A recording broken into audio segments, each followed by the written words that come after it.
Welcome into the second edition of the Garden Set and regular season edition of the Garden Report with look what I've got. I've got a little Bobby Manning action in a suit at the Garden. I got Josue Pavon at the Garden. Soon we're gonna have Sherrod Blakely at the Garden, and Wow. I'm running with you guys versus the team we saw on the floor. I like this team. That couch Better. looks comfortable though. That looks nice, man. Oh, it's so nice. Just wanna lay down. I was third quarter was very close to nap time. I'll tell you. Yeah, I was guys. gonna say, did you fade? Did you doze off for a bit? I didn't want to be part of this anymore, and I'm sure a lot of other people didn't either. So I'll So defer can we just It's say what ugly for a everybody's lot of thinking? ways. I'll defer to you guys. Go ahead. Overreactions go. Well, what everybody's thinking right now in the chat, in these stands, all over the place. This was the exact same Celtics you saw as last year. Like But they're worse. within. Yeah. Yeah, it was worse. Yeah. The matchups were worse, as we'll get into, especially with this opponent here. But the way they managed runs, the way they dealt with officials, which is something I'm really going to dig into tonight, and when they just drew a little bit of momentum and a play went the other way, they would just fade. And they faded more and more and more until Right. and it got to 20 at that point by the end of the third quarter. So it's just so reminiscent of last year. It was almost shocking to watch, especially with the boos raining from the crowd. Reminiscent in style, but older and slower and less athletic. I mean, that's what stuck out to me too. The Toronto looked like they were a class above, athletically speaking, than the Celtics. The Celtics were just stuck And they're in very mud. athletic. They are. And they're long, they're athletic, and teams like that can give the Celtics problems. But that's what stuck out to me here was Celtics were getting eaten up every time they tried to go anywhere. They were letting people just kind of run through the lane. Obviously, the second chance points, the offensive rebounds, it just looked like they didn't belong on the floor. And I'm not doing the tired excuse thing. I'm not allowing that because the Knicks played. It's the second game of the year. Tired. It's the second game of the year. You had two fresh bodies here who didn't play on night one. The Knicks also played a double overtime game, and they went in there and friggin', drilled at Orlando, which isn't, they're not great by any means, but like, I don't want to hear it. Everyone's playing 2 games in 3 nights. Right. That's just the NBA, life of the NBA. Yeah, we can put that to sleep right now. So I don't want to hear, guys, they played a double overtime game to start the season. That one, immediately throw that one out if anyone's going to try that. This was an alarming loss, Josue. That's the reason they got the day off, right? I mean, that's the reason Ime gave them that day off. And they didn't want to talk about China. Yeah. Well, probably a little bit of that, but also I think it's a win-win for everyone involved, right? Don't just get a day talk off. about China. And that's just like, let's just get a day off, coach. All right, let's get a day off. Did we just get pulled off the internet in China? But no, Don, I'm with you. I haven't seen many. That's the one thing that stood out to me. I mean, throughout the course of the entire first half, I'm like, this team is quicker. They're more athletic. The continuity just seemed like, on the defensive end, right? And the Celtics they couldn't keep it together. I mean, to commit that many turnovers before halftime, to commit, 24 turnovers, which is, I believe, is the most since 2014, which was Brad Stevens' first season with the Celtics. Like, that team. Live ball turnovers, too. Yeah, you see the points here. They were scoring on most of these. It was passes in the lane, one to Fred VanVleet that went right to OG during the big first half run.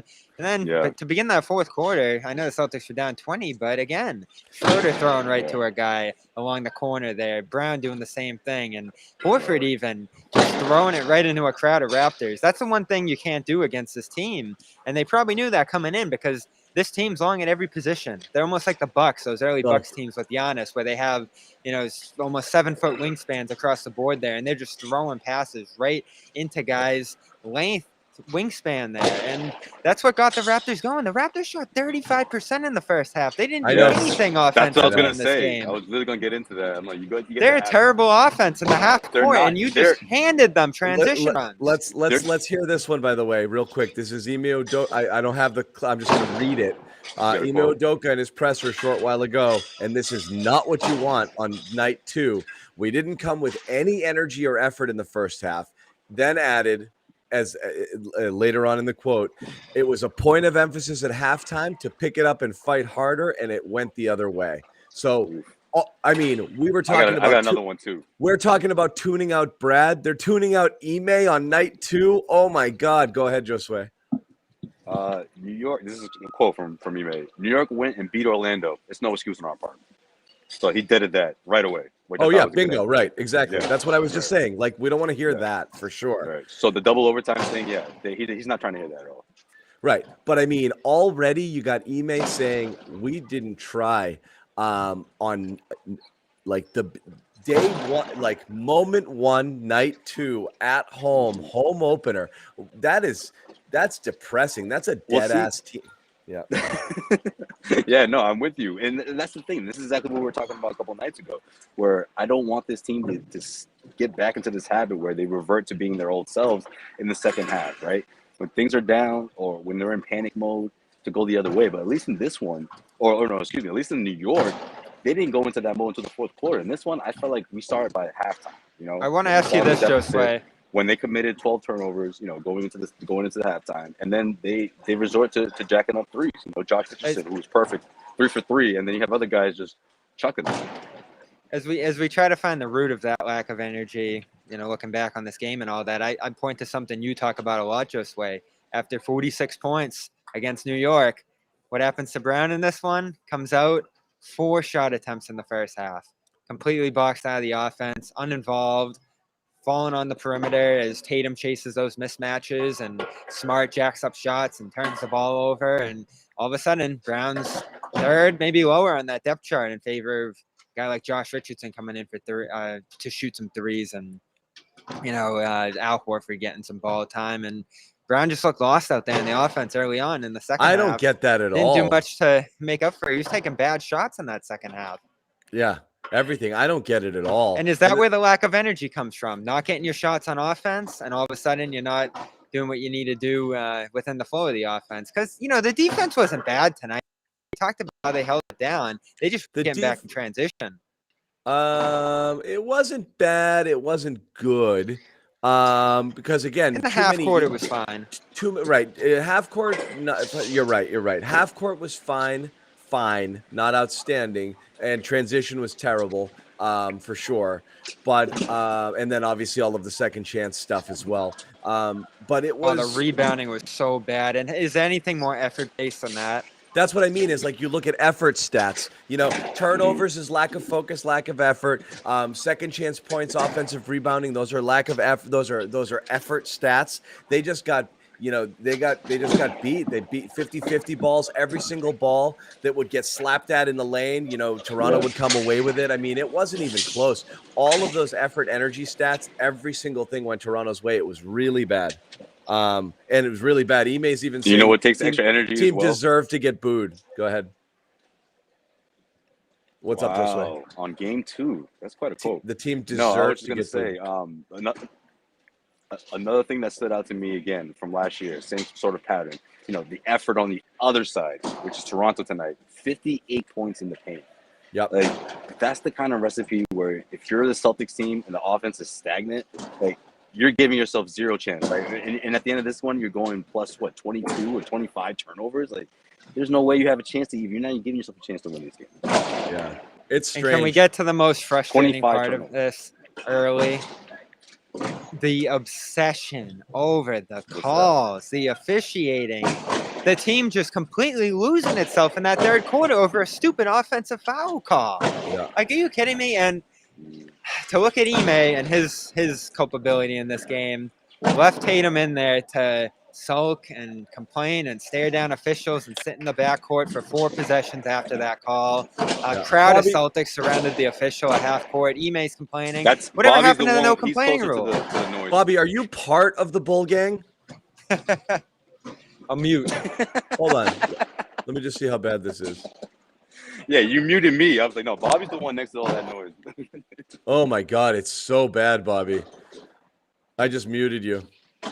Holy crap, is that bad? I don't know what to do. I don't even know where to go. The back rows. This is a tough one to like spend a lot of time on, because what you want to do is flush it, see another game, hope that this was an aberration. It is hard to not press a little bit of a panic meter, here. So where are you guys on the panic scale right now? After this, I mean, this team doesn't have a whole lot of. Yeah, go ahead, Josue. They don't have a whole lot. Yeah. I was going to say, given that these guys don't have a whole lot of home games out of the gate, I'm a bit concerned that in the short term, it could get uglier. It could get uglier before it gets better.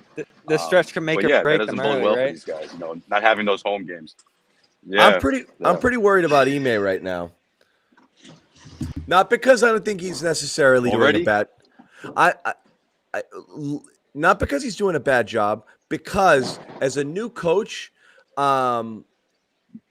whatever you need, you need some success and you need buy-in.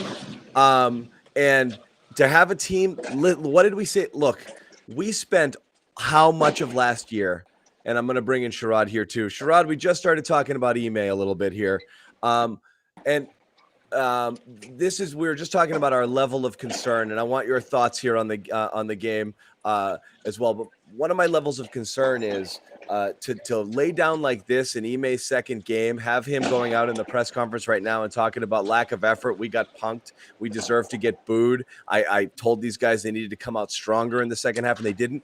We spent all of last year saying the Celtics are quitting on Brad Stevens. They're not playing hard for him. And then they go out and they do the same exact thing on night 2 in your home opener to Ime Udoka is really concerning for me.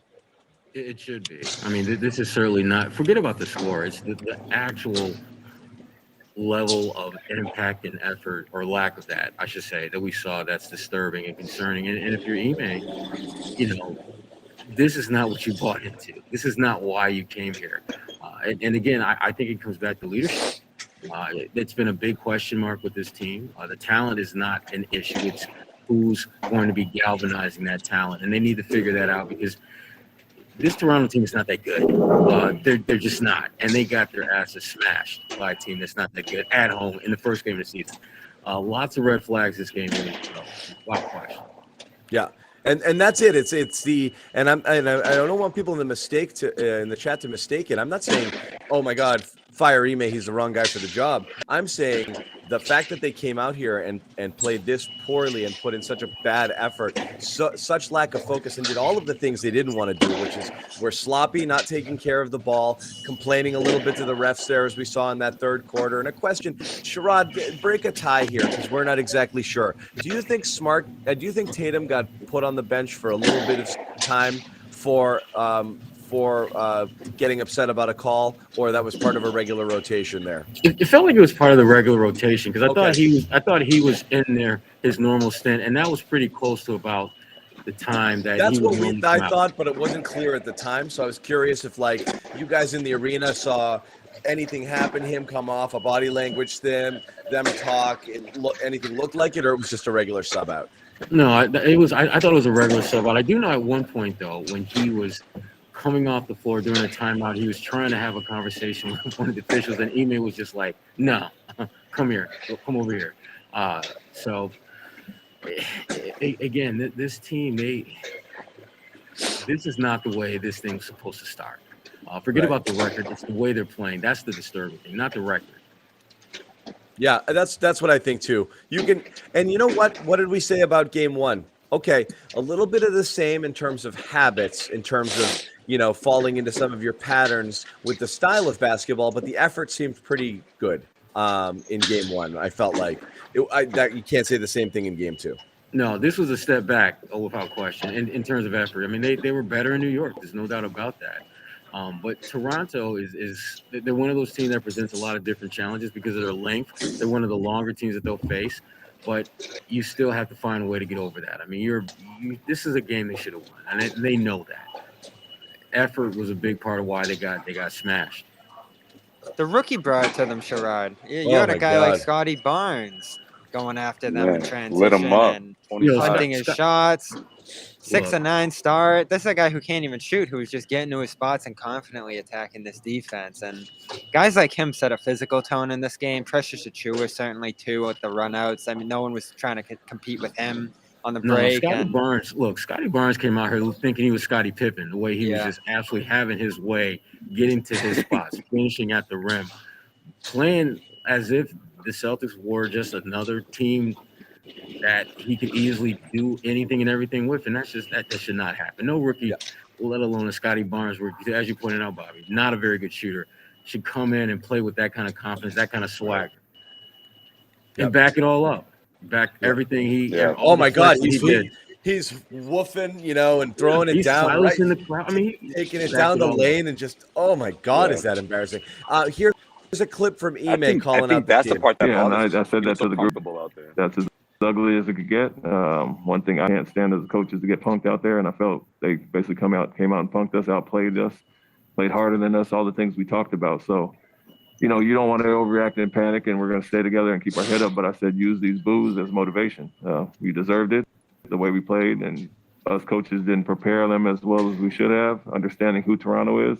Doesn't matter who they have on their team, on the roster, they're going to play with the same intensity, and we didn't match it. So take it in, use it for motivation, and come back ready for Houston in a few days.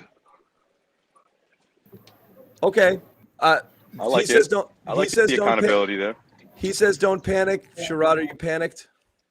No, I'm not panicked. I mean, I'm concerned. I'm very concerned. But it's for one thing, it's too damn early in the season to panic. I mean, there's just way too much runway left in the season to worry about that. But I am concerned that we're 2 games into the season and we're already having a conversation about effort. That should not happen. I don't care if you play a quadruple overtime game tonight and then have to play 10 minutes later. Effort should not be the talking point, and it is. There's no getting around that. Yeah. All right, let's go. Let's look at some individual efforts, because collectively it was overall bad. And I think somebody who we're going to put in the crosshairs, I think, and fairly, justifiably so, is Marcus Smart again. I think off a so-so performance in the first game, or a very inconsistent one. This was a total freaking dud. Yeah, it was. Especially when he started going with the turnovers. I feel like he was unsure of himself at times in transition, especially with that. I used to think, or at least tonight it wasn't the case, but normally he's pretty comfortable in that situation in terms of just moving the ball and whether it means attacking the rim. And I saw him doing a little bit of that in the beginning, but then it just got sloppy, and it's okay. Like, we know this new role is not the same, right, compared to the guy he's been asked to be his entire career. So, I mean, I'm not. Yeah, 5 for 20 to start this year. No shots I think Josue puts Brockton Wi-Fi in his pocket and just walks around with it. Like, totally does. You guys are in the same. We're melting down. You're in the same friggin' building. It's Josue. It is absolutely him. But listen, just to pick up where he was talking about Smart. I mean, I understand that he's in a different role, but that to me, it's irrelevant. Your role is what it is. You'd be the best version of that. To be a good basketball player. Yeah, that's what it always comes back to. Just be good in the role that you're given to play, and let the chips fall where they may. And he wasn't. He wasn't good at all. Yeah, and if he's going to be a creator, he's got to find ways to score within the arc. It's nothing's coming from within the three-point arc for him right now. He's just that launcher, that chucker behind the three-point line, which when he was in wing roles alongside other point guards, you could stomach to some degree because that's where he's going to find his shots off those guys. Now he has to create and leverage space on the floor and opportunities for others with driving kicks and stuff. And you saw him do a little bit of it. But overall, he just commanded the floor like we've seen him do in the past. I was so excited to see him just embrace this role that he has right now. And you saw that shot on the right wing, I'm sure, Sherrod, the deep three, where the crowd just kind of went, like one boo let out. I heard one boo, but mostly it was just, and the approach so far from him has been a reason I feel they're so disconnected. They need someone to orchestrate the floor right now to be in full control of what they're doing on offense. Yeah, look, what are they doing on offense? There's nobody. What is the offense right now? What are they? Fast break. It's all they got. Fast break is all they have right now. What is going on in the half court? Because they're getting great shots in half court. I mean, I think Ime said before the game, he talked about just the number of open looks that Tatum had and the real crapper that he had in New York. And you think the law of averages will even out to where Tatum's going to make most of those shots because he's that good. But Jalen, it was as if him and Jason, and they had like a body swap in this game where, Tatum was the one that really kind of had a nice flow, nice rhythm early on. And then I thought they kind of went away from him, and Jalen could never really get into any kind of flow. I see people getting into the coach in the comments, and I do think it's justified because you've seen 2 miscalculations from him in terms of game plans. Switching everything against Randall was an absolute playing disaster really small in this game was a disaster. Going small, but also trying to attack mismatches so directly the way they did.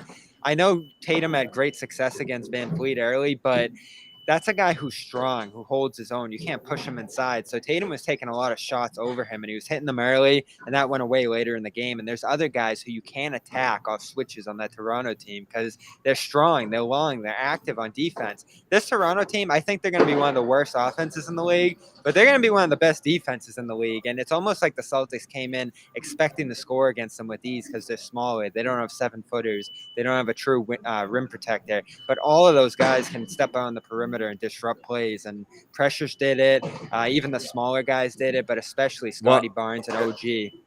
I mean, and you do have to talk about, I know the starters are going to get the freight here because you expect them to have a better overall effort. The Celtics bench was atrocious. I mean, you had a good effort, I thought, from Richardson. That's it. Yeah. That's it. I mean, I can't. I mean, he was the one bright spot. He did the one thing that he's been challenged to do a better job of, and that's knock down shots, and he did that. I thought Dennis was not good at all. I thought, my guy Romeo. I'm still going to keep my Romeo stock. Romeo was selling the Romeo stock, but this was not one of his better. Sloppy with the ball. He looked like he'd put it on the fumbled ground. Those 2 passes underneath. The Celtics were just careless and with ball control here. And then Another thing from last year. Bobby, we got to point out Peyton Pritchard, 16 minutes minus 30 in this game. Is it the mask? I mean, no, look, this don't is bad. do that. It's not the mask. Bad matchup for him with the team. No, his defense is undermining him, and that's what I said. That's the only way is killing him. they're going to be able to get him on the floor is if they can protect him defensively. A team with now, this they're kind not of length enough on the floor. No. Toronto, I mean, I give Toronto credit. When Peyton was out there, they were patient enough to get that matchup where around the basket where there was nothing he could do. There's just, I mean, he's 6 foot maybe, and you've got Scotty Barnes, or you've got OG, or you've got a much bigger, more physical, imposing presence that you got switched out on. There's nothing you can do about that. So I'm not panicking either, like Sherrod, but there are just so many concerning red flags. Now. Yeah, a lot of them. I just all the complaining in this game was a huge visual for me. Throughout preseason and even these 2 games, the staring at each other, arm pointing, where are you on this defensive assignment? Where are you? Blah, blah, blah. Offensive sets getting lost where the coach can't communicate through Brown to Smart on the other side. The communication looks like it's a bit jumbled and scrambled right now, and guys are in the wrong spots and they're getting lost. It's so much more important when you're switching everything to communicate. Because you literally have to be on a string, and if that string is frayed already, it's going to snap and break, and your defense is going to have breakdowns like we've seen in these first couple of games, which is why me personally, I prefer guard your yard. If you've got a man that you're supposed to defend, you stick with him. The whole switching, I've always thought switching allows your defense to not be all that it can be, because you know that if a guy sets a screen and you lose the man you're attached to, there's someone who's supposed to bail you out. But I think it's too easy to switch when you know that's part of your plan. Josue said this before he left and you came on, and I do think it's an interesting factor here as they try to work through this is how much they're going to be on the road to start this year. I think it's 7 of 13 or something like that on the road, or maybe 7 out of 10, I believe it is. They're not going to be home much. They're going to be on the road together a lot, and that's one of those kind of things that can make or break you chemistry-wise, because I feel like there's there's gaps between certain guys on the floor right now, and they just need to become more connected as a team right now. Especially, I see Smart and Schroeder. Those are two guys, I think, on the defensive end that are really trying to find themselves. And Schroeder said in preseason he's never had to switch this much in his career, and it's been a struggle for him early on. And you can Smart's tell. getting very frustrated with that. Yeah, you can absolutely tell. I mean, to me, the teams are looking at film and watching, okay, if we just swing the ball, we're going to get a great shot at the rim. We just need to be patient. And that's what we've seen the first couple of games. You look at the points in the paint, they are getting their asses killed in points in the paint. And it's not guys just taking up camp, scoring at the rim. It's just ball movement, and the ball eventually finding itself within the paint, and they're finishing. That's all. And why is the rebounding so bad against a team like this? You have height, you have size inside. There was just no boxing out. There was no clear outs. There was no positioning. Who boxes on the floor. out, Bobby? Jeez. Well, you got it again. What are we in like high this. school? They gave up 15 offensive rebounds in the first half. Where you just keep letting it bounce back to them. I mean, there was just no adjustment, no punch back. You'd see 6 points in a burst maybe, and then it would just go back the other way. And I thought the play that showed that most was when Rob blocked Fred VanVleet at the three-point line there. It bounced right back to VanVleet, and he just hit a three right next to him. And that's pretty much how this game went. Again, it's not like some of these points in a 32-point loss go on to the next night. They're playing a pretty young, inexperienced Rockets team, and I don't think the schedule is extremely hard in the early going here. But again, they got back-to-back with the Wizards. The Wizards are a team that's going to light you up if you're not positioned defensively. The same. I mean, this is the same Wizards team that just lit Toronto up in the opener. Indiana early on, I think, too. I mean, that's the thing. There's not many easy games in the East this year. That's the whole point, is there's not enough talent on this roster to lay down. And that was the case last year. And that's why something like this is a concern. And you know what sticks out to me, too? In a game like this, stylistically, where maybe they're a little too big at the 4 and the 5 to match up with a wing-heavy team, and Toronto style dictates the pace of this game more than Boston's. The Celtics don't have that extra wing right now. It's not Romeo. He can give them some okay minutes, but you don't have that steady, consistent two-way wing. Like, Semi gave you some minutes in that regard last year. Fournier came in later in the season and gave them something in that role. Richardson, I mean, I know he hit some threes out there today and had a good game overall, but is that going to be your guy, your 30-minute-a-night guy in a game like this? I'm still not so sure, especially since he doesn't bring wing size. He doesn't have, 6'7", 6'8", 6'9" size at that position like they've had in the past. No, not at all. That's a problem, I think. That's a problem. Just like last year, they're going to address it with the TPE. We're going to start looking around, seeing who's out there in that regard. I don't know. I mean, is this the type of team that's going to need 30 and 30 from Jason and Jalen every single night in order to be competitive offensively? I don't know where else it's coming from at this point. Yeah, I don't know where what happened with Jalen? I don't know where Jalen go, Sherrod? Yeah. He was just quiet. Where did Jalen go after the 46? Well, look, I mean, you first of all, you're coming out of COVID protocol. You dropped 46, and I'm not expecting you to drop 46 the next game. He missed a lot of shots that he made the other night, but again, law of averages says that he was going to have a game like this more likely than not. I mean, you look at his numbers tonight, and you look at it, pack them together with what he did in New York, and he's off to a good start. But obviously, he's got to be more consistent. Tatum has to be more consistent, and they have to be more competitive. I mean, at some point, you can't just get out effort consistent. You got to play harder, and you know that. And the sad part is you have a coach who emphasizes that. And that's all there was to this game, too. It was just effort. It was just fortitude. You could tell that they're and again, this is a worry with this team dating back to last year.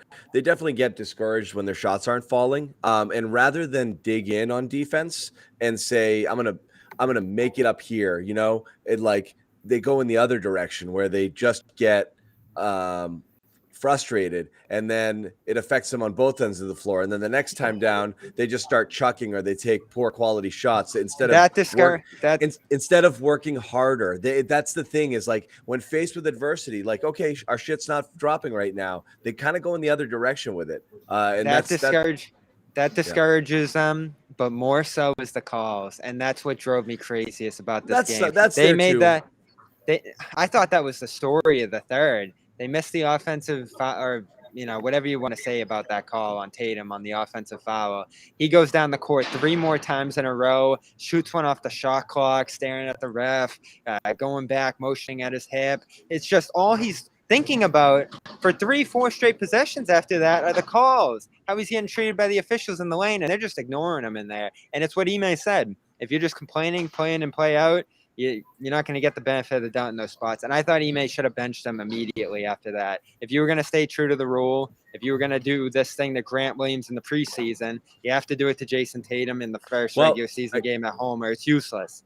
We're going right back to our bold predictions from before the season. That was one of mine. And I really wrote that as much because I was curious to see if it happened rather than I was certain that it would, because that was as I wrote, your rubber meets the road moment. Like you talk the talk, will you walk the walk? If you have a superstar who's chirping and getting pissed off at the refs, do you pull him out? I still don't know whether or not part of that substitution had something to do with that or not, but it was not a demonstrative thing. It wasn't a yank. It wasn't a whatever. So I don't know. It's hard to say there, but again, the things that Ime talked about as a point of emphasis, you've got things going sideways on him pretty quickly in the season. So again, that's why my number one concern here is really cutting the legs out from your coach. You go out and you put another, really bad performance. You string a couple of these together early going.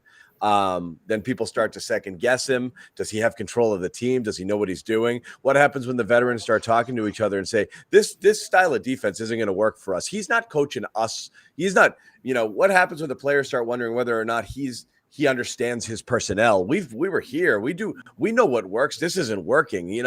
I don't know if that's going to happen or not, but I definitely get worried about that with a brand new coach. Well, considering they're coming off a season when they were a 500 club, they're not in position to say anything because, I mean, what you reached the Mendoza line and now you think you're the shit? No. I mean, I think it's for them. And again, it's way too early for them to kind of go into that mode. But John, you're right. I mean, it is possible, particularly when you have a couple of games like this where one game you put up great effort and come up short, and then you come back, follow that up with a lackluster game from an effort standpoint. I heard this on the radio earlier, and it was pretty jarring. Since that OG shot in the bubble, I believe the team after this loss is now 9 games under 500. I think that was what it was, with the loss added in today. And it's pretty startling. They were under 500 last year. They obviously lost 2-4 in that playoff series, and now 0-2 to start this year. Some things have changed, players, a coach now.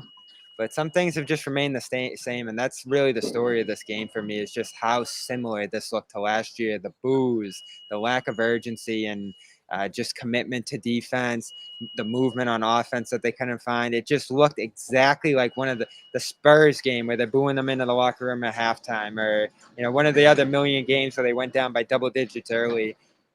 The New York game wasn't like that. They set a good tone with the fast break. I thought they stayed true to that throughout much of that game. And then obviously they had a massive comeback late where they executed great and played awesome pressure defense.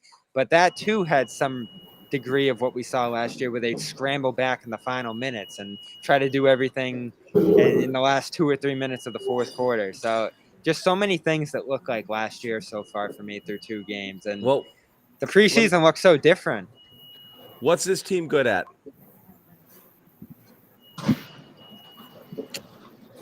That's a good question. It's not shot making. It's not rebounding. It's not transition defense. Wasn't half-court defense in the New York game. I mean, 2 games. It's a legit question. Like, what are they good at? What are they good at? What's the identity? What's their calling card? What's the calling card? What are they good at? And this was my thing with Brad's team last year, and this is why the similarities between the two are a little bit alarming to me. And again, it's not full panic button, but again, what was the calling card last year? I'm not really sure. I don't know what this team is. I don't know what their identity is supposed to be. If you are, again, I think they start going back to last year, like a team that believes they have more talent than they actually do, as opposed to a team that recognizes we gotta play like dogs every single night. Front runners. Their Like identity, front runners.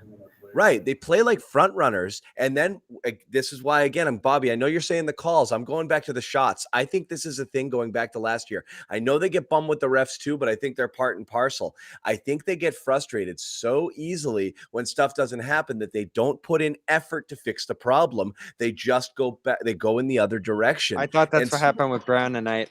And they are front runners in that regard. And so that always kills you. Is great.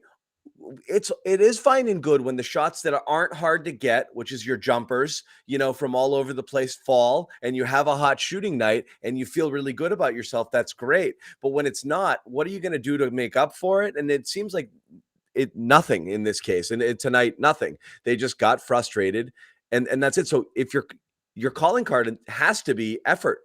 You've got to be. If you don't have the talent, your calling card has to be the effort, has to be defensive effort, has to be a nasty defensive identity. Because this was the worry with this team. They might not be that good at scoring, so they're going to have to play, really, really, really gritty defense. I don't know. I don't really know what it is right now. I don't know what this team is supposed to be. I don't know what they're supposed to be good at. And contrast that against. I think. Yeah, going into the season, what did we say? They have to be a top 10 defense. I don't think we were exaggerating, right? If they want to be a team that actually has a shot to make it to the Eastern Conference Finals or make a deep playoff run, they have to be a team that's known for their defense. And I think that they may have pieces for that, but they have to be fully committed. It's got to be from top to bottom, whether we're talking the entire rotation or just a starting five. I just feel like, look, the fact that the Toronto Raptors, they got 100 attempts out there. I mean, I just don't think that this is that kind of team. But again, when a team is all in on the defense, these are the results you get, right? I mean, yeah, Scotty Barnes had 25, but normally, Van Fleet will put up 20 on a given night, but he was cold tonight, And you think about what John just said in terms of overcoming deficiencies. Look at that Raptors roster. They don't have a great point guard. They don't have their main scorer in Siakam tonight. They don't have much of anything in the offense, and they made up for it with runouts, deflections, just a large amount of energy on defense that turned into offense. And they built that into, 100-something points and an 83-point defensive effort. 42 for 100 from the floor. Let's put it back on the stars here. And again, you're talking about leaders and you're talking about leading by example. You guys feel you got the effort you needed out of Tatum and Brown? Brown, to me, got frustrated because things weren't falling for him. You'll always give a little pass there because you don't know breathing and this and that, what's going on behind the scenes there. So I don't want to do it there, but I'm going to go Tatum again. Just was like, this game's not going our way, and basically stopped playing in the second half. I don't get that. Because he had some things going for him in the first half, and he was playing a fairly well-rounded game. He was playing decent defense. He made a couple of nice passes. The shot was falling. It was, he was scoring. He responded too after that missed call and really dug in deep on a defensive play and blocked OG at the net. That was the best defense I've seen him play maybe the last 2 years. And after that, when other calls didn't go his way, that's when he got pulled from the game. But I am digging in on Brown. If you're not getting the looks early on, you just kind of fade out of the game and he just don't do much on either end. You can't do that. Does that all the time. Josue talks about that all the time. Yeah, Josue talks about it. Man. Yeah. But Josue, sometimes you talk about it like they forget about him. But I don't know whether he's just like, I'm just going to stand here. If they give me the ball, great. And if not, whatever. I don't know what happens. Well, why doesn't he find the ball on defense? I think it's a little bit of both, honestly. Yeah. And there's instances where, at least this was last year. We saw it a couple nights ago. Not so much tonight, but that's when you get that Marcus. Oh, you want to be shy? Okay. I'm never shy, man. You know what I mean? That's exactly what we usually see. And, last a couple days ago, rather, that was the Marcus we saw. You take the good with the bad, and with that good was a shot that tied the game up and allowed it to go into double overtime. But, to your point, what you said earlier, John, about do these guys have to put up 30 every single night? I mean, one of them has to, Who's the guy? I think we knew that. Who's that guy on the team who's like, wait a second, I don't like the way this is going, and then puts their stamp on the game? Al Horford.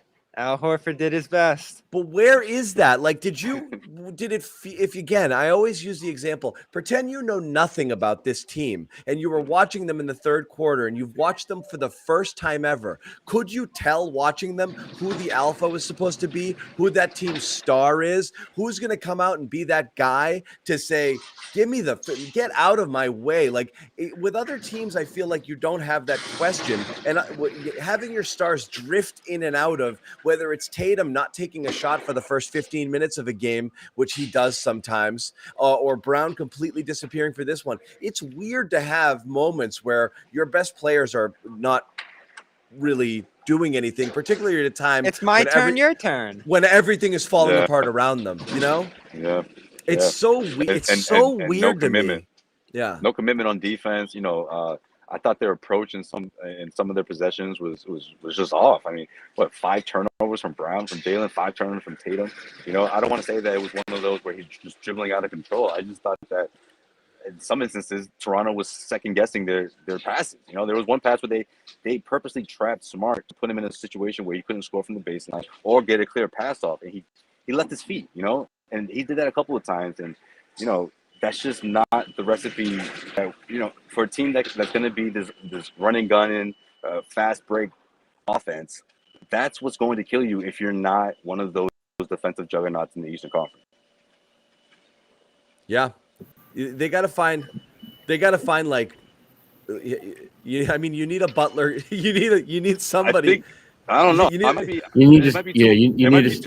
To say, but I think Toronto's one of the top defenses in the East. I mean, they look really good on defense. They look really John, good. this can either be a good thing or a bad thing, but they're going to need so much Horford this year. And he wasn't able to do it today because he was on a minutes limit. Yeah. But when he got out there and set some tones on defense and threw those outlet passes, those were the only times the Celtics showed life in this one. He blocked 6 shots in like 3 quarters, made a bunch of great passes, got on the boards.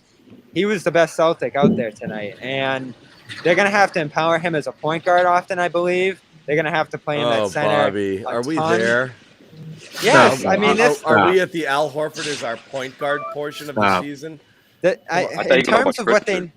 terms of what they need as a team right now, like he provides so much, and you just hope he's going to be able to. Look what you've done. Look what you did to Sherrod. Look what you're doing to Sherrod. Exactly. Hey, the tape speaks for itself tonight. 11-11, 6 blocks in this game. Yeah, he looked like 2016, 2017 Al. Who's got a bigger agenda, me with Rob or Bobby with Horford? Hey. Bobby with Horford. I'm not. There's no hesitation, as you can tell, in my opinion on that one. I love what Al did tonight, and I think it's going to be something they're going to need. But the idea of him being more and more and more of a facilitator in the transition game bothers me, because I think from time to time it's a good thing, but if I'm relying on him to kind of be my offensive initiator, we got problems. We got big problems because that's not where I think he can be most impactful offensively. I like him in the half-court set where he's got the ball in a block, forcing the defense to adjust to what he's going to do, because he can either score or he can pass. But when I'm asking him to bring the ball down, play half-court point guard, Al isn't built for that anymore. He can't do that for like 25, 30, 35 minutes. That's the problem. And it's not fair to him to ask him to do that. He brings what they need, but he's not at the point in his career where he can do that at the scale that they need it right now. I love when Al will take like a 90-second spurt where he'll grab a rebound, he'll go coast to coast, he'll get an and one, he'll come back, he'll force a turnover, and then next thing you know, you just went on like a little 6-7 spurt. And that's, look, I'm good. So let's compare that to Rob, and you'll like this, John, because Rob. And by the way, we I don't know if you guys talked about Rob before I came on, but the athleticism was real tonight. Oh, he was so good again. It was back, John. No, guys, it's at about 65 to 70%. It's not even close. I don't think you guys remember. Is it fair to say do not remember what he looked like last year, guys? I do. He looks like a smarter player now. It's not. That Smarter player means it's still in reserve if you need it.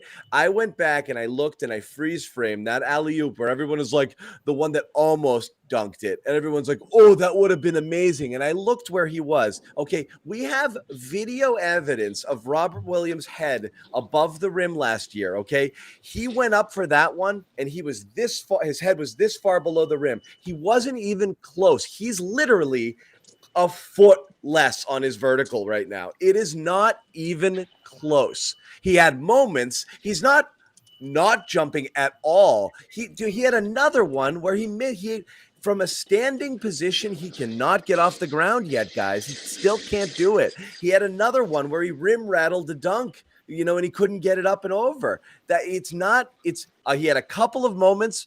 That was a momentum killer when that happened. There were a couple of moments that were better, but like I said, I went back to look. I was like, where was he on that? He wasn't even close. It looked big because his arm was back here. His head was this far below the rim. Last year, he was up and over on those things. I mean, like I tweeted it. They threw that lob to last season's Rob, and he didn't get it. Last season's Rob throws that thing down with his teeth. Yeah, but last season, Roberts probably got 4 fouls in the first 8 minutes he's on the court, too. Which is fine, but here's the thing. This is the conversation you have a lot of times, Sherrod. You hear people say it when a pitcher loses his velocity, and they're like, you don't need 98. Sure, if you're awesome at everything else, maybe not. But 98 friggin' helps. Rob's not throwing 98 right now. The rest of his game isn't refined enough to completely make up for that. He needs both elements. He needs to play smart, do his crafty things. He's still got phenomenal hands. He had that nice little catch alley-oop. He's still quick hands around the rim and getting those rebounds. He's just not explosive yet right now. It's still not the same. It's a little better, but he's not all the way back. Well, I agree. He's not all the way back, but I do like the fact that when you look at where he was in the preseason, you look at the first game, you look at the second game, he is trending in that direction. He's active. Not there yet, but he's looking more like that over athletic Rob that we've seen before. He may not get there at all this season, but at least at this point, he's trending in that direction, which to me is that's what I want to see. I want to see it more than anything. This is my guy, and I really believe that. I really believe that Rob getting that next level was the key to this year's team, because they don't. And again, we talked about this a lot, but I really do think the talent drop from 1 to 2 down to your third best player is enormous now. Without Kemba and without Fournier, that talent drop is really big. You are, for real, you are who falling. Is your number 3? I mean, That's is the that point third is best? You are falling to guys who actually might Probably be sixth men. They might be sixth men on a lot of teams, on good teams. Almost everybody outside of the Jays is potentially a sixth man on a lot of other teams, unless it's Rob. And unless it's Rob making a leap with his athleticism and the way his game was trending last year while cleaning up some of the other finer points. Rob is the only one that could have approached all-star status on that team. Everyone else is basically a sixth man. So it is a huge gulf. And that's the problem. And I think that's the biggest problem with this team right now. It's that talent gulf between the top 2 players and everyone else is pretty wide. Yes, it's not Semi Ojeleye, so you're a little bit better there, in terms of who's eating minutes. But it's, again, Fournier and Kemba, depending on the night, are way more talented. Kemba, again, he's limited, but they're still way more talented and able to score on their own than anybody they have on this team right now. Way more so. They're not perfect players, but you have a huge gap, particularly on the offensive end on this team, between the top 2 and everybody else. Huge gap, and that's a problem. Well, I think the gap that exists between those players is what we kind of just talked about with Horford in terms of the minute load that these guys can take on, the responsibility load that these guys can take on at the highest level. I think everything Sherrod said about Horford in that regard is true, but can they ask all this out of Rob night in and night out, like throwing 7 lobs to him a night? Did you see that steal he made along the sideline where they just threw it right up to him after and he just smacked his back off the ground, missing it, and Horford had to clean it up right after? What they're asking out of Rob, 45 minutes on opening night, a ton of things on both ends of the floor, and this one especially, all those alley-oops. There's concern there, I think, too, in some regard, that, on a team that doesn't have much three-point shooting, perimeter spacing, that they're going to be, funneling too many half-court opportunities Rob's way and putting him in danger going up 7 to 10 times a game, if that's all they're going to ask him to do. It's a concern for me. Yeah. Because they don't have center depth. Like, we're finding that out quickly here. With Horford limited, Rob playing, his usual 28 to 30 that I think we're going to see from him. They were playing Lots of Grant Williams. They were playing Grant at center some. And Yeah, they I know, do but not want to they look at Cantor at all. Yeah, but I know they pulled Well, Grant also- pretty quick because athletically he couldn't keep up with who was on the floor And tonight. Ime still does not trust Aaron Nesmith. So never You're mind not gonna- him trying to put him at the 4. It's not happening. No trust in Nesmith, no trust in Cantor. Never mind the deeper guys on the bench that have just been nowhere to be seen. Hernan Gomez, Fernando, Parker. I think Hernan Gomez is going to get a run here at some point. I mean, because At he's able to center? touch the floor a bit with outside No, he touch. might have to. I mean, that's an option. I wouldn't be shocked to see Ime go. When they get back on the road. He's got some edge in the next week. He's got some edge and physicality too, which might be. I want to some see of the more. attitude they need. He's peaked I my told interest. Jimmy I this, wanna by see the more. way. I told Jimmy I thought the worst prediction anybody made was him saying that Nesmith was going to distance himself from the kids. I think he's going backwards a little bit. That was so bad. because of the Yeah, because of the trust issue. I'm giving it to. You guys think I have the worst takes? I thought that was a bad one. Oh, man, Bobby. Yo, you got to tell him that when he comes back. Bobby said Yeah, I that. couldn't believe that one. I couldn't believe that So one either when I read it. Jimmy's I bold still believe in prediction was the Pritchard. worst. It's just going to take some time. I believe in Romeo. I'm with you. I don't know what happened to Romeo today. I don't know why he got so tentative. It's like he'd get to a spot or he was in the paint or he'd have the ball. He's moving too slow and they're flying around him like sharks. And he was like, what am I supposed to do now? And he stopped a ton. Just play, man. Just go. He looked like he was thinking way more than we've seen in the Way past few much. games. Especially And when we don't need him because to his think. first shot, Just he hit play. that 3 in the corner. He hit that deep 3. But and I was like, anytime okay, he got that was around it. people in a crowded area, he got He didn't know what to literally do. got paralyzed. Yeah. Yeah. Yeah, I don't know what that was. Not That a was good just night that for was. Romeo. I'm with you though, Sherrod. I think I he's think it's Toronto, guys. I really do. I think this is a really good defensive team. But that don't get me wrong, doesn't excuse the Celtics for their effort tonight. But at the same They time, held the I mean, Wizards down pretty good too. It makes you think, if top 5 defense, I'm not calling top 5 defense, but for example, right, if a top 5 defense comes into TD Garden, I mean, regardless of how they're playing, it's going to be a close game, a tight game, right, against the Celtics. And you're going to start to look at guys like Tatum and Brown. If one of them has an off night, who's stepping up? Who's going to take those shots? Who can put the ball on the floor and create, and it's slim pickings. I Look like at Dennis seeing Josh Schroeder. Richardson. I like seeing Josh Richardson put the ball on the floor. I'm just like, well, maybe he can somewhat evolve into a more of a secondary scorer.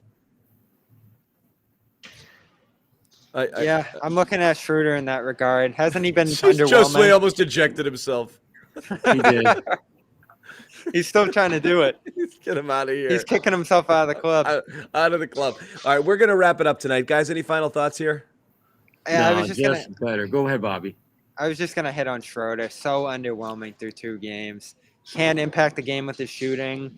He does get into the thick of the defense, but he doesn't distribute great from there. No, he's but not really this. He tries to take it to the creator basket. that they need right now. Yeah, he gives you a little something in scoring off the bench, but they need a lot more than what he's giving right now. Just because they don't have much scoring on this team and on the second unit and outside of the Jays, as we talk about. No, he's not at gonna all. You elevate don't himself have it somewhat. on the first unit. Forget the second unit. You know Right. what I mean? You are again. The scoring depth on this team ends at 2. It's a real concern, and which means again you have to be moving the ball like crazy. Working for shots, work, swing it, move it, and playing great defense every single night to be successful. You cannot have my turn, your turn, ISO ball, disjointed offense situation and a half-ass defense. You can't. You think double big's gonna last, John? I've never thought it's gonna last. I would put. I just don't see it. You know what though? To me, the double bigs hasn't bothered me more than the overall lack of effort. I mean, that's really what we're talking about. I mean, forget about scoring and rebounding and boxing out and all that crap. Play hard. That's what this is coming down to. Play harder. Because if you think you're playing hard now, you're only fooling yourself. I'm just thinking in terms of adjusting the rotations. maybe you don't try to balance the 2 units as much. Maybe you just pair the best 5 guys who can go together. That means putting Schroeder next to Smart in the starting lineup. You have to find 5 guys who play hard together. You do have to figure it Because out, right whatever now, it they've is. got 2 or 3 here, 2 or 3 there, and it's like you need to mash those together and get the guys that give you great effort. I mean, tonight was a night where Josh Richardson, I thought, was really good when he was in there. He scored 4 for 4 on threes, but he was also attacking offensively, which kind of opened things up and loosened up that Toronto defense a little bit. Yeah. You need to have guys who are going to not wait around for the moment and create the moment instead. Jason Tatum has still not talked to the media, by the way. Good. Anyway, right on time. Josue, we're gonna wrap. Final thoughts. Well, I was gonna ask you, is that gonna be a new thing? You were saying that. Are you trying to say that's like a diva attitude or something? Like, what do you mean when you say these things? We've seen it. We've seen it with players in the past. It is what it is. Sherrod and I, how many locker rooms have we waited in for KG or Rondo? Well, guys? Paul Pierce is in the building tonight. So yeah, Pierce. That's how you know you're a superstar, right? When you wait. Hey, wait, right? There's a decent chance tonight I hop on that bus with the Raptors and go cover that team for the rest of the year. Where's our girl? Is it Annie? Where's Annie? Annie, take Bobby. Take Bobby. By decent chance, Bobby's putting in requests right now. This looks like a more fun team to cover. They are. The Knicks look fun too. Stop trying to grow your fan base up north. All right, Bobby. Easy. I have. No, this team's the real deal, don't defense. They're a really good defensive team. Well, it's their length and it's in the fact that they got a lot of guys who have played together. So they've got that connectivity. Whereas the Celtics, you've got a lot of guys who are still trying to learn how to play together, and they're trying to play a different brand of defense where you're switching everything. Whereas they're used to not playing that type of defense. And they should have destroyed the Raptors. The Raptors are young. Yeah. They don't have their point guys. They're veterans. They're ones who are going to hold it down out there. They got out-scrapped by a couple of young guys who are playing really hard. That was pretty freaking bad. Pretty bad. Yeah. All right, guys, we are going to kill it. We're going to wrap it, I think. My final thought in. Go. No, it's my fault. I was procrastinating. So I think obviously this rotation is not set yet. I wouldn't be shocked if you see a little experimenting more, whether that means Hernan Gomez. I want to see Bruno. Yeah, I mean, I'd like to see Bruno come in there like a bull in a china shop. As a matter of fact, I'm buying some Bruno stock tonight. Yeah, I mean, part of that the front court's got a good decision. We have to address this front court, and I think that's tinkering with the rotation and the backcourt and the midcourt. You're going up a team. You're going up against. And the sideline, the whole squad. You're going up against a team on Sunday. You're going against a team. That new head coach. We're keeping an eye on you. All right. You're going up against a team on Sunday in Houston that you're going to be able to throw some digs out there too on, because they got 2 guys on the floor, Wood, Sengun, who they're going to be doing a lot through their bigs. So Celtics can try to experiment with some of their big guys. I want to see that. I like what Josue said. I want to see Juancho. I want to see Bruno. I want to see guys come in there and friggin' muck it up a little bit. I want some toughness. I want some guys. Yeah, I want some guys who are going to play. Play a little. I could care less if Bruno picks up 3 fouls in 30 seconds. You know what? I don't care. Just go be a friggin' animal for a little bit. I want to see. Be that bull in the china shop if it has to come to that. I want to see Juancho and Al together. See what that looks like. Maybe, like that's the type of mixing, experimenting I think could bode well for this team, especially because they do have a bit of a relationship. They have a connection outside of Boston, and for them to come back on this team, and of course, you look at someone like Schroeder, right? And I was concerned about this in preseason. This holding the ball for too long, dribbling around, like when he's scoring and being productive, it looks good. But when you get this Schroeder, it makes me wonder if he's completely in on trying to involve everyone into the offense. He seems indecisive. Yeah, he seems indecisive. Exactly. Nobody knows what they're supposed to be doing right now. Yeah. Yeah, but those type of veterans, like we were talking about big because of that. That's what this team was missing last year. Guys like and he's having too many flashbacks to when him and Al were in Atlanta, because that damn lob to Al, don't do it.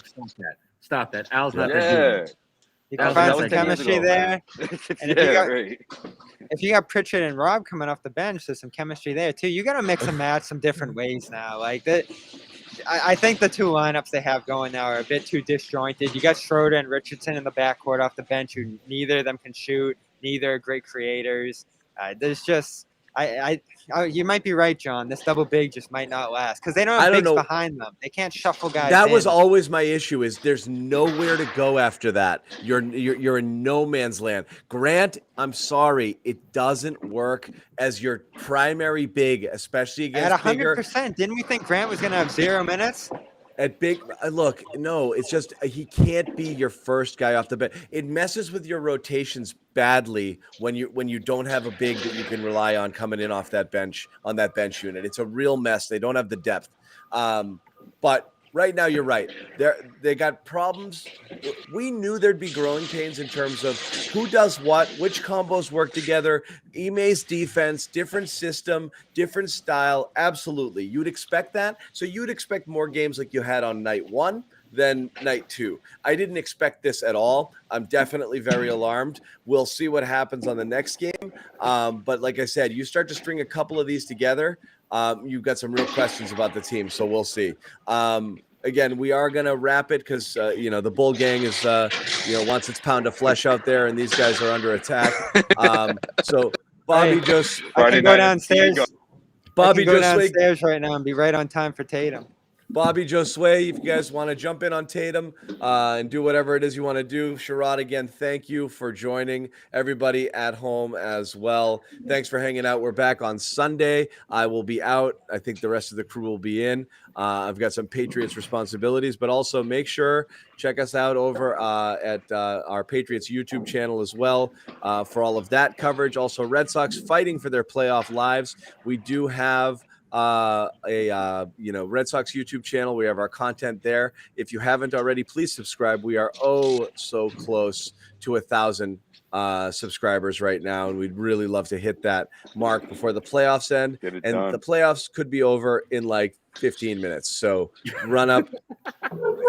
Red Sox Clubhouse. That. Stop. Huh? Damn it, John. Yeah. You and your damn negativity. I mean they're down to a few outs, man. It's close. It's we're running out of time. So head on over there and subscribe to that channel as well. Of course, follow Bobby Manning and all of his musings over at CLNS Media. Josue Pavon for Heavy.com. Sherrod Blakely, Full Court Press, and Bleacher Report as well. So make sure you subscribe to Full Court Press. Yeah. Subscribe. Sherrod, what's the website again? There we go. fullcourtpress.bulletin.com. Yeah. Now, I actually talked to Danny Ainge for a little bit before the game today, and that's up there, as well as some other musings from tonight. Good. You know what's funny is Josue's Wi-Fi messing up over and over again somehow turned all of your names into Josue. I just noticed it. It's probably Well done, Josue. Coming back. I know you kept coming back, I thought and it was you just renamed Sherrod. everybody Josue. Yeah. All right, so we're gonna wrap it up, Josue's guys. We're just Josue. passing through. Nothing wrong with that. At All right. Joe Good night, all. _Sway, guys.